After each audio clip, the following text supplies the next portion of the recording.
السلام علیکم ورحمۃ اللہ وبرکاتہ۔ رمضان المبارکہ کی تیاری،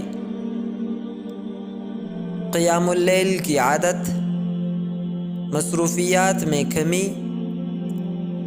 انٹرنیٹ سے احتراز، وقت کے ضیاع سے اجتناب،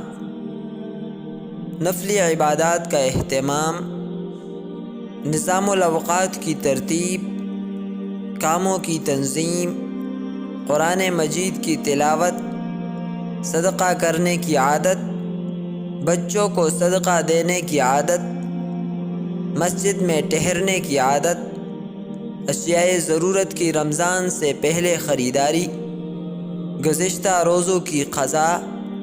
روزوں کی عادت، کھانے کی مقدار میں کمی، ذکر اللہ کی کثرت، نفلی نمازوں کا اہتمام، نیند کے اوقات میں کمی، قیلولہ کا اہتمام، اہل خانہ کی رمضان کے لیے ذہن سازی، سگریٹ نوشی سے احتراز، روزوں کے مسائل سے واقفیت، دعاؤں کی کثرت،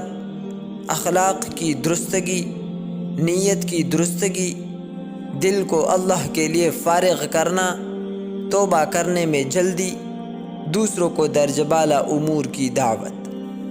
اللہ ہمیں ان سارے اعمال پر عمل کرنے کی توفیق عطا فرمائے، آمین۔